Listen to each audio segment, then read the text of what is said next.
আসসালামু আলাইকুম সবাইকে।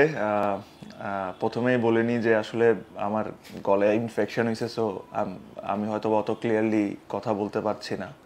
সো আজকে বেসিক্যালি আপনাদের সাথে কথা বলার কারণটা আপনারা স্ট্যাটাস দেখে বুঝতেই পারছেন যে এই লাস্ট 2-3 দিনে যা যা হচ্ছে, যা যা লেখা হয়েছে বিভিন্ন মিডিয়াতে, আর আসলে যা ঘটছে ইট ইজ কমপ্লিটলি ডিফারেন্ট। আমি যে জিনিসটা ঘটছে পুরো জিনিসটাই আমি আপনাদেরকে স্টেপ বাই স্টেপ জানাই, কারণ আমার কাছে মনে হয় যে এই জিনিসটা আমার ফ্যান প্লাস যারা ক্রিকেট লাভার বাংলাদেশে তাদের এটা জানা উচিত। সো বেসিক্যালি আপনারা সবাই জানেন যে আমি রিটায়ারমেন্ট করি। রিটায়ারমেন্ট করার পর রিটায়ারমেন্ট করার একটা কারণ ছিল, প্লাস রিটায়ারমেন্ট থেকে যখন আমি আবার প্রাইম মিনিস্টারের রিকোয়েস্টে ফেরত আসি, তারপর যে যে 2 মাসটা ছিল, ওই 2 মাসে আমার কাছে মনে হয় যে আমি প্রচণ্ড পরিমাণ কষ্ট করি আমি নিজেকে ফিট করে করার জন্য। আই এম শিওর যারা যারা ইনভলভ ছিল এটাতে, ফিজিওস, ট্রেনার্স, সবাই আমার সাথে একমত হবেন যে এরকম কোনো সেশন নাই বা এরকম কোনো এক্সারসাইজ নাই যারা ওনারা আমার কাছ থেকে চেয়েছেন আমি করিনি নিজেকে ফিট করার জন্য। অবভিয়াসলি যখন খেলা আসা শুরু হলো, কাছাকাছি আসলো, তখন অবশ্যই আমি মেন্টাল সাইড থেকে I was not very happy or এটা কেন, because for what ever has happened in last 4-5 months, আপনারা যদি নিজের লাইফের সাথে রিলেট করেন আপনারা বুঝতে পারবেন যে এটা আসলে খুব একটা সহজ জিনিস না। বাট যখন আমি খেলা শুরু করলাম, প্রথম ম্যাচে আমি 30-35 ওভার মতো ফিল্ডিং করলাম, ব্যাটিং করতে পারলাম না আনফর্চুনেটলি। সেকেন্ড ম্যাচে ব্যাটিংয়ের সুযোগ আসলো, আর আমার জন্য যে বেস্ট পসিবল যে রেজাল্টটা আউটকামটা দরকার ছিল ওটা হয়েছে unfortunately we lost the game. আমি সবসময় বলি run doesn't matter if you are not winning, but ওই মুহূর্তে আমার জন্য যেটা সবচেয়ে বেশি ইম্পর্টেন্ট ছিল যে কিছুটা রান করা অ্যান্ড ব্যাটিংটা আমার কেমন হচ্ছে এটা ফিল করা। And I was very happy the way I batted. I only scored 44 runs, but I think I was very confident. I was looking good for something big, but unfortunately that didn't happen. After that game, I was actually very happy mentally. যা last 4-5 মাস হয়েছে এগুলো আসলে মাথায় অত ছিল না। I was looking forward to play again, I was looking forward to the world cup. এগুলো naturally আপনি যখন এতদিন পর ক্রিকেট খেলবেন, প্লাস আপনি একটা ইনজুরির থেকে উঠে আসছেন, আপনি নর্মালি আপনার ডিসকমফর্ট আপনার থাকবে, ব্যথা আপনার শরীরে থাকবে। আই এম নো ডিফারেন্ট, আমারও তাই হয়েছে। তো অ্যাকচুয়ালি প্রথম ম্যাচেও আমি একটু ব্যথা ফিল করেছি after the game, and then পরের ম্যাচটাও হয়েছে। তো যখন খেলা শেষ হইলো, খেলা শেষ হওয়ার পর আমি আমার অবস্থানটা বললাম ফিজিওকে যে this is how I am feeling. ঠিক ওই মুহূর্তে 3জন সিলেক্টর ড্রেসিং রুমে আসে। একটা জিনিস আপনাদেরকে একদম ক্লিয়ার করে দিতে চাই, আমি কোনো সময় কোনো মুহূর্তে আর কাউকেও কোনো সময় আমি বলি নাই যে আমি 5টা ম্যাচের বেশি খেলতে পারবো না। এই কথাটা কোনো সময় হয়নি। আই এম শিওর কালকে নান্নু ভাইও এই কথাটা ক্লিয়ার করছে। একটা মিথ্যা কথা, ভুল কথা। আমি জানি না এই কথাটা কেমনে মিডিয়াকে ফিট করা হয়েছে বা কে করছে, বাট এই জিনিসটা ইজ অ্যাবসোলুটলি ফলস। সো যে জিনিসটা আমি সিলেক্টরদেরকে বলেছিলাম, আমি বলেছিলাম যে দেখেন আমার বডিটা এরকমই থাকবে, এখন যে অবস্থায় আছে আমার একটু ব্যথা থাকবে, এই থাকবে। তো আপনারা যখন টিমটা সিলেক্ট করবেন এই জিনিসটা মাথায় রেখে টিমটা সিলেক্ট করে। এটারও একটা রিজন আছে, কারণ আপনারা যদি কিছুদিন আগের কথা চিন্তা করেন, আমি যখন ক্যাপ্টেন ছিলাম, আমি যেই ম্যাচ খেলার পর রিটায়ার করি, ওখানে আমার ইনজুরি নিয়ে একটা কনসার্ন ছিল, যেখানে আমি ফিজিও কোচ আর আমি বসে যখন কথা বলেছিলাম, তখন আমি ওখানে 3জন এগ্রিও করেছিল যে I should play the first game. And then আপনারা জানেন যে কেমন কেমন ধরনের কথা মিডিয়াতে বলা হয়েছে, যদি ফিট না থাকে তাহলে খেলা উচিত না। আমার কাছে ওই সময় খুব অবাক লাগছে এই কারণে, কারণ আমরা ওই রুমে সবাই এগ্রি করছিলাম। So I didn't wanted to create another controversy. এই কারণেই আমি আমার তরফ থেকে উইথ ফুল অনেস্টি আমি সিলেক্টরদেরকে এটাই বলেছি যে আপনারা জিনিসটা মাথায় রেখে আমাকে সিলেক্ট করেন। কারণ হলো যদি আমি ওয়ার্ল্ড কাপে যাই, এমন হতে পারে আমি 9 ম্যাচ খেলি কোনো সমস্যা ছাড়া, কারণ ওয়ার্ল্ড কাপের ফিকচারটাই এরকম ছিল যে প্রতিটা ম্যাচের পর অ্যাটলিস্ট 3-4 দিনের একটা গ্যাপ আছে apart from the first 2 games. আর এটা নিয়ে যেরকম কোনো কিছু না, আবার এমনও হইতে পারে, আর এটা যে কোনো সুস্থ মানুষের সাথেও হইতে পারে যে 2টা ম্যাচ খেলার পর ইনজুর্ড হয়ে গেল, তাকে দেশে পাঠিয়ে দিল, তার রিপ্লেসমেন্ট গেল। রিপ্লেসমেন্ট তো আপনি অবশ্যই নিতে পারবেন যদি আপনি ইনজুর্ড হয়ে থাকেন। সো এই কারণে আমি এই জিনিসটা ক্লিয়ারলি তাদেরকে বলি। তো বলার পর আমরা যখন হোটেলে যাই, আমাকে যখন অ্যাসেস করার পর আমার যে পেইনগুলো ছিল পরের দিনও অ্যাসেস করে।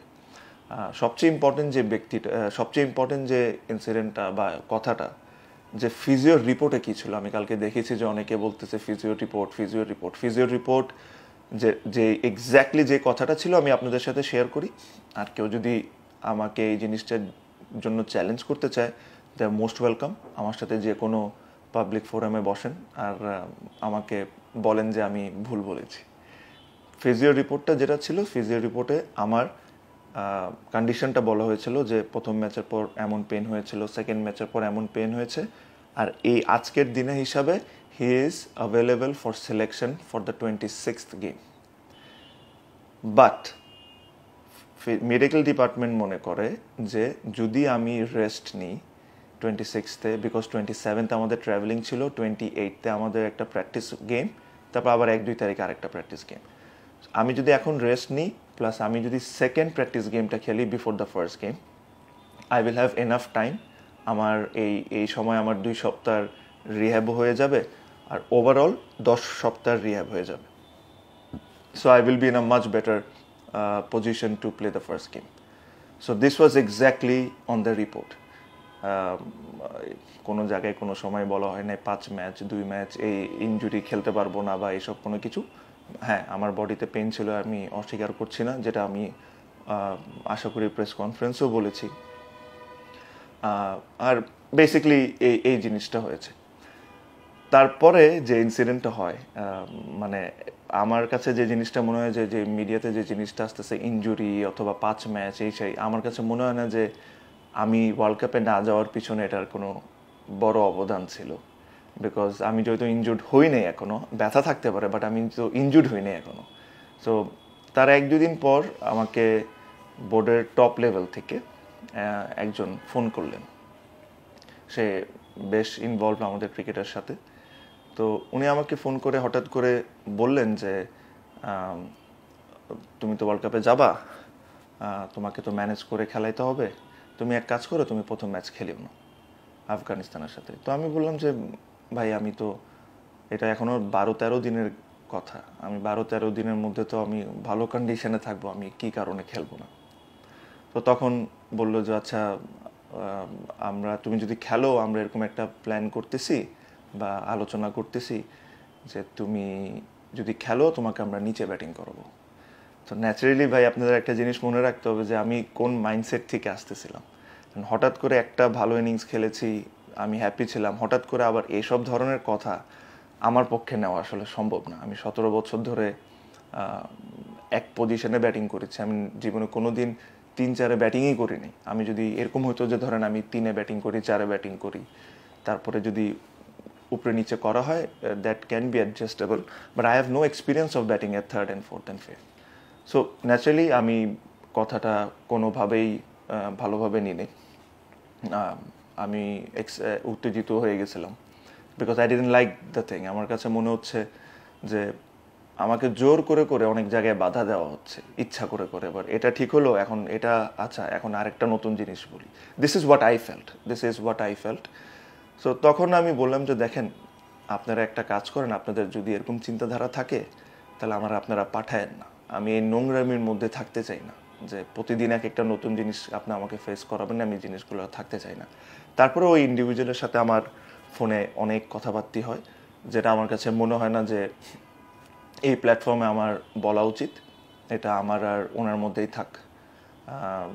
সো তারপরে আমি এই জিনিসটাই খুব স্ট্রংলি বলছি যে এরকম যদি হয়, এই নোংরামের মধ্যে আমি থাকতে চাই না, আপনারা দরকার আমাকে সিলেক্ট করিয়েন না, এইসব আমি মানতে পারবো না। সো ওভারঅল আমার কাছে যে জিনিসটা আমি ব্যক্তিগতভাবে যে জিনিসটা ফিল করছি, যে মিডিয়াকে আই ডোন্ট নো আমি এটা ঠিক বলছি কি বলছি না, যে নিউজগুলো ফিড করা, কারণ এখন আমাদের অনেকেরই অভ্যাস আছে যে একটা বড় জিনিসকে ঢাকার জন্য আরেকটা জিনিস ফিট করে দেওয়া, যে সে 5 ম্যাচ খেলবে, তাকে কেমনে সিলেক্ট করব। As I said it was all false, এরকম কোনো ধরনের কোনো কথা হয় নাই। আই এম শিওর ওই দিন 3 সিলেক্টর ছিল, সাথে আমার ফিজিও ছিল, ট্রেনার ছিল, সবাই ছিল। আমি ওখানে কী বলেছি আমি আপনাদের সাথেও ক্লিয়ার করেছি।